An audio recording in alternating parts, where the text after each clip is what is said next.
Vous savez pourquoi le diable a motif, a raison, a habileté, a gré de pouvoir régulièrement contraindre la vie du chrétien à l'échec, à la faillite et aux chutes? C'est parce que les chrétiens ne confessent pas leurs erreurs, ils ne confessent pas leurs fautes, ils ne confessent pas leurs péchés.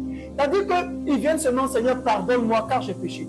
De quel péché s'agit-il? Seigneur, pardonne-moi vraiment, je sais que j'ai fait des choses qui ne sont pas bien, mais je te prie de pardon. Non, on n'obtient pas le pardon comme ça. Parce que le pardon, pour qu'on puisse l'obtenir, il faut que l'on sache, ou celui vers lequel tu es en train de passer aux aveux, sache que tu reconnais vraiment que tu as fait quelque chose de pas bien. Non, le tout n'est pas de venir dire, oh, vraiment, je te demande pardon pour tout ce que j'ai fait. Comme quoi? Parce que tu sais que dès l'instant qu'on commence à citer le mal, la douleur refait surface. Est-ce que tu reconnais que tu m'as fait du mal en te comportant de la sorte? Vraiment, je le reconnais. Soyez dans les sujets de prière, on dit, demande pardon à Dieu pour tes péchés. Mais si c'est ce que le modérateur te dit, il te donne juste la ligne de conduite. Mais non, on doit reformuler. Confesse tes péchés, dis à Dieu, cite le mal que tu as fait. Si tu as chipé le mari de quelqu'un, dis Seigneur, j'ai volé le mari de la sœur. Et ne t'arrête pas là. Précise, la sœur Madeleine, la sœur Marguerite, j'ai pris son mari. Non mais sérieusement, Dieu a donné le pouvoir à l'homme de nommer tout ce qu'il y a sur la terre.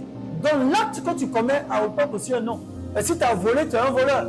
Si tu as menti, tu es un menteur. Quand tu travailles, tu es un travailleur. Quand tu chômes, tu es un chômeur. Tu veux confesser tes péchés. Lesquels? C'est là qu'on dit que le Saint-Esprit, l'Esprit Saint nous aide dans nos faiblesses. Tu as tellement gaffé que tu ne te souviens même pas de ce que tu as fait. Mais si le Seigneur, dans sa bonté et sa miséricorde, te rappelle certaines fautes, avoue-les. Seuls dans leur chambre, ils ont du mal à dire la vérité à Jésus. Ça veut dire qu'ils sont contraints à se mentir. Seigneur, j'ai volé dans la caisse de l'État. Seigneur, j'ai volé au boulot. Seigneur, au lieu de facturer, j'ai surfacturé. Écoute-moi, si tu n'as pas la capacité de dénoncer le péché, c'est que tu entretiens et nourris le démon du péché. Que Dieu provoque en chacun d'entre nous le réveil spirituel, la prise de conscience et nous permette de posséder les territoires.